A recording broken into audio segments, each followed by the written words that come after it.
প্রত্যেক দিন বা যে কোনো দিন কিন্তু ঘোর কর্ম করতে নেই। আমরা যে কোনো দিন ঘোর কর্ম করে নিই, নখ কেটে নিই, এইগুলোও কিন্তু দোষ। আমাকে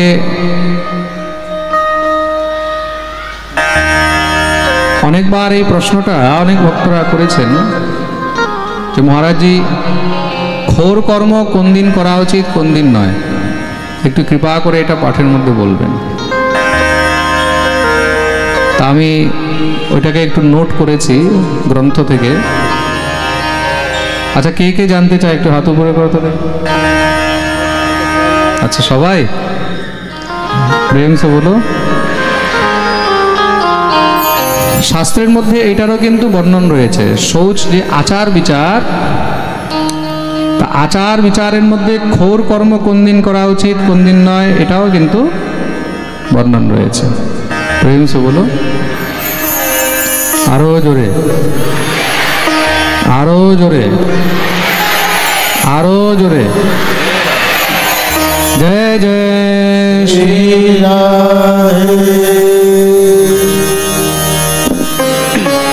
সাউন্ড वाला কোথায় আমাদের?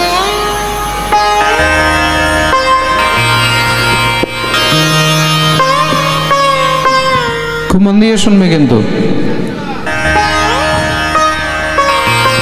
ঘোর কর্ম কোন দিন করা উচিত কোন দিন করতে নেই, শাস্ত্রের মধ্যে বলা রয়েছে,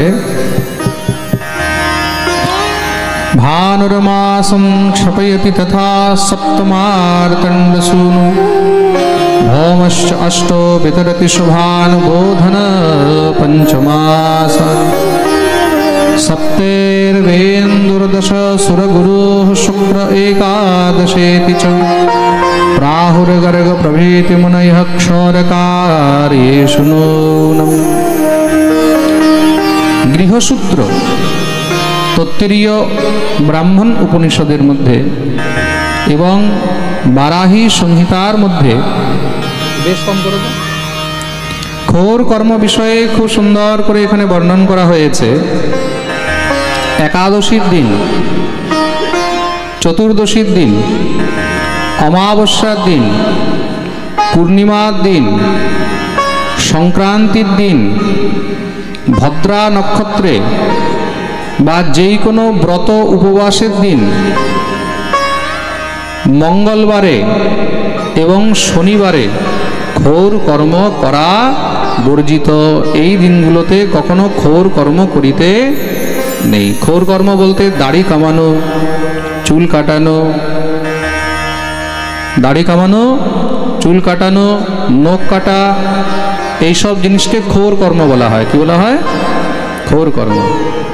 তা কোন দিন করতে নেই ভালো করে বুঝে গেলে তো? পরে এই ভিডিওটা ইউটিউবে ফেসবুকে দিয়ে দেওয়া হবে, আপনারা শুনে নেবেন ভালো করে পরে আলাদা করে। একাদশী, চতুর্দশী, অমাবস্যা, পূর্ণিমা, সংক্রান্তি, ভদ্রা নক্ষত্রে যেই কোনো ব্রত বা উপবাস যেদিন আপনারা রেখেছেন সেই ব্রত উপবাসের দিন, মঙ্গলবারে বাৎসরিক শ্রাদ্ধের দিন, বাৎসরিক শ্রাদ্ধ যে হয় ঘরের মধ্যে সেই বাৎসরিক শ্রাদ্ধের দিন, শনিবারে ঘোর কর্ম নিষেধ। এই দিনগুলোতে ঘোর কর্ম করিতে নেই। মনে থাকবে তো? কবে ঘোর কর্ম করা ভালো আর কোন দিন ঘোর কর্ম করলে কি হয় এটাও শুনে রাখো। গর্গাচার্য মুনি এই বিষয়ে বলছেন, রবিবারে ঘোর কর্ম করলে 1 মাসের আয়ু ক্ষয় হয়। রবিবারে যদি ঘোর কর্ম করা হয় তাহলে মানুষের 1 মাসের আয়ু ক্ষয় হয়। কত মাসের? 1 মাস। শনিবারে যদি কেউ ঘোর কর্ম করে তার 7 মাসের আয়ু ক্ষয় হয়। কত মাসের? জোরে বলো। 7 মাস। আর মঙ্গলবারে যদি কেউ ঘোর কর্ম করে তার 8 মাসের আয়ু ক্ষয় হয়। কত মাস? 8 মাস। তার জন্য এই বারগুলোকে বেছে ঘোর কর্ম করা উচিত। কি কি? রবিবার, শনিবার এবং মঙ্গলবার। রবিবারে আয়ু কম ক্ষয় হয় 1 মাস, তা অনেকে রবিবারেও ঘোর কর্ম করে, কিন্তু শনিবার আর মঙ্গলবারে একদম নিষেধ, ঘোর কর্ম করতেই নেই। তো কোন দিন ঘোর কর্ম করা ভালো? তার জন্য বলা হয়েছে বুধবারে। বুধবারে ঘোর কর্ম করলে 5 মাসের আয়ু বৃদ্ধি হয়। দেখুন, শাস্ত্রের মধ্যে এক একটি জিনিস সব সুন্দর করে বুঝিয়ে বলা হয়েছে। তাহলে বুধবারে ঘোর কর্ম করাটা ভালো। বুধবারে ঘোর কর্ম করলে 5 মাসের আয়ু বৃদ্ধি হয়। আর সোমবারে ঘোর কর্ম করলে 7 মাসের আয়ু বৃদ্ধি হয়। বৃহস্পতিবারেও ঘোর কর্ম করা যায়। বৃহস্পতিবারে ঘোর কর্ম করলে 10 মাসের আয়ু বৃদ্ধি হয়।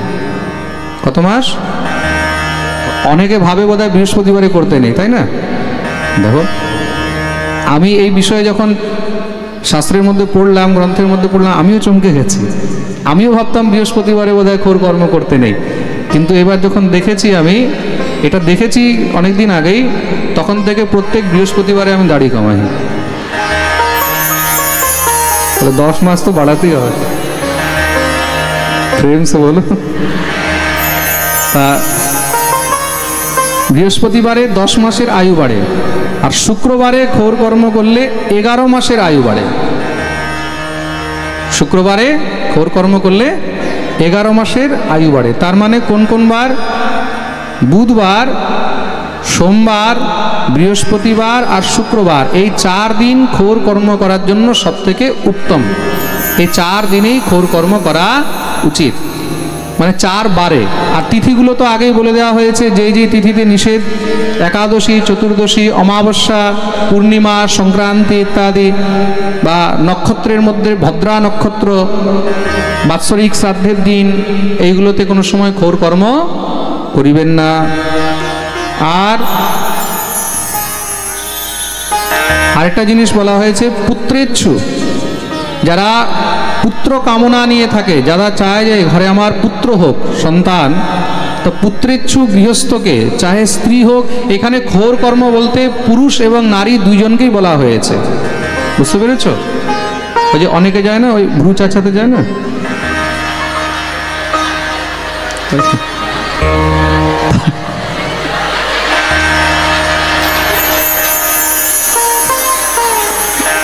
আমাদেরও ঘরে যায়, এরকম কোনো টেনশন নেই, সব জায়গায় যায়। তা কি বলে এটাকে? আচ্ছা আচ্ছা, তো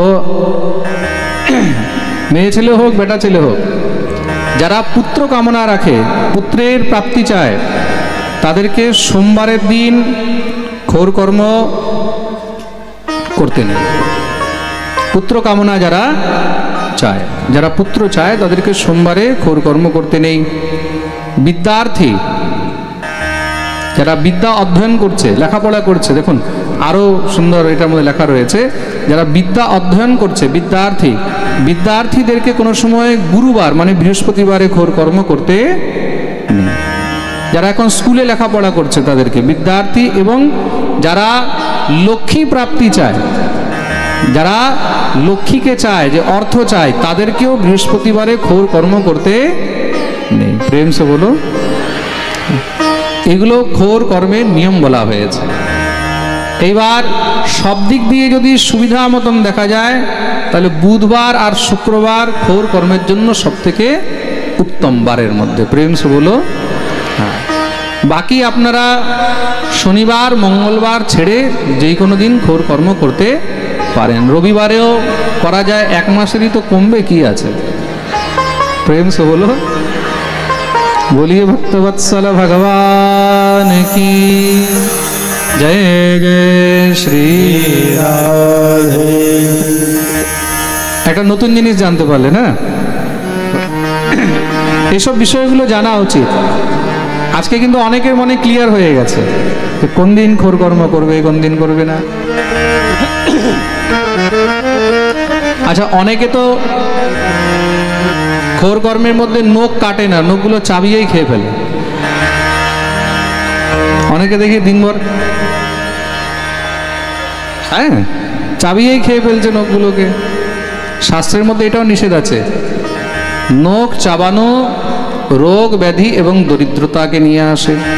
কখনো দাঁত দিয়ে নখ চাবাতে নেই। তা যারা দাঁত দিয়ে নখ চাবায় তাদের শরীরের মধ্যে কখনো রোগ ছাড়ে না, রোগ কখনো তারা রোগমুক্ত হয় না। দ্বিতীয়ত নম্বর, দরিদ্রতা থাকে তাদের, তার জন্য কোনো সময় দাঁত দিয়ে নখ চাবাতে নেই। প্রেম সে বলো।